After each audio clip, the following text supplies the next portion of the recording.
La Cámara de Diputados avaló tipificar la tentativa de feminicidio como delito con sanciones desde los 20 y 45 años de prisión.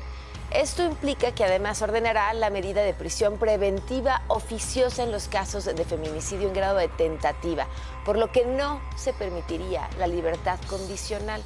A ver, yo entiendo que todos cuando vemos este tipo de delitos, lo primero que gritamos es justicia, ¿no? Y si es sospechoso, no lo dejen salir bajo ninguna circunstancia. ¿Basta con aumentar estas medidas, estas penas para reducir los feminicidios?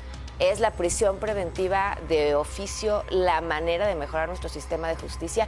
Le agradecemos muchísimo a Wendy Balcázar, ella es directora de Políticas Públicas de la CANA, que nos acompaña. Wendy, ¿cómo estás? Buenos días. Buenos días, muchísimas gracias por la invitación, en primer lugar. ¿Funcionan estas medidas?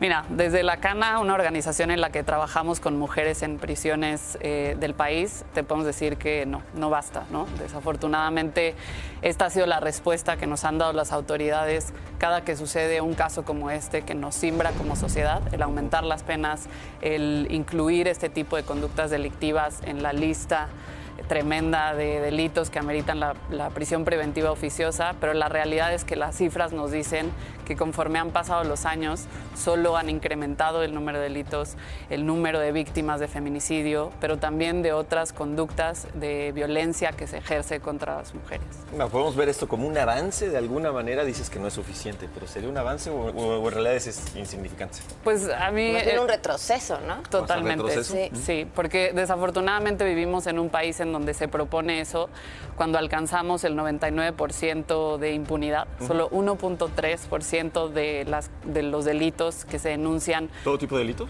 Todo tipo de delito llega a una resolución definitiva, ¿no? Un estudio justamente reciente advierte que en el caso de feminicidios solo el 12% de las carpetas de investigación que se inician tienen una resolución efectiva. Y luego, ¿qué sucede en las cárceles, ¿no? Cuando sí se detienen a esas personas, ¿realmente garantizan para evitar que este tipo de delitos se sigan cometiendo, que existan más víctimas? Pues la realidad y lo que vivimos hoy en el país nos dice que no. Defender el proceso de un presunto culpable nunca es la opción más popular. Es decir, yo entiendo que ustedes que nos estén viendo dirían, ¿pero cómo? ¿Cómo no queremos prisión preventiva para estos delitos que tanto nos lastiman?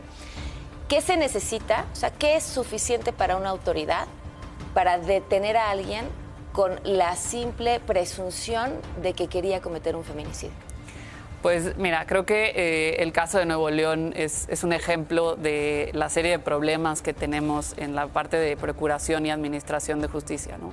Y que no bastan, por lo tanto, con simplemente reformar la ley y decir que exista prisión preventiva en automático, porque nos habla de una falta de coordinación, nos habla de una falta de capacidad institucional de las policías, de las fiscalías, de los ministerios públicos. Tenemos un gobernador diciendo que no conoce una carpeta de investigación, que le pide al fiscal que haga su trabajo. Habla de la falta de sensibilidad de las autoridades, funcionarios diciendo que las mujeres desaparecen porque, pues por rebeldía, ¿no? Y habla obviamente de la falta de recursos. Comisiones de búsqueda con 8 personas en estados que encabezan la lista de estados con pues desapariciones, con víctimas de feminicidio. Comisiones de búsqueda que tienen solo una persona. Entonces, habla de una serie de problemas que no se solucionan simplemente con decir aumenten las penas, ¿no? Se tiene que aplicar la justicia, ¿no? Porque hay leyes, la cosa es que se apliquen. Y nos pintas que yo lo veo como un panorama muy sombrío, ¿no? Como que no veo por dónde. ¿Cuál sería la primera acción que tú consideras que se debe tomar para que esto cambie? Porque será un proceso largo, ¿no? Yo creo que entender el por qué suceden este tipo de delitos. Creo que ha faltado voluntad desde ahí, ¿no? Nosotros la experiencia que hemos tenido desde las cárceles es, si escuchas las historias de quienes están detrás de la prisión, entiendes que vienen de contextos muy adversos y que si empezáramos a prevenir desde ahí, otra sería la realidad de México. Quizás podríamos contar menos víctimas. Pero si la solución es solo el después, sin advertir de dónde parte esa conducta delictiva, creo que será muy difícil resolver el problema de inseguridad en México.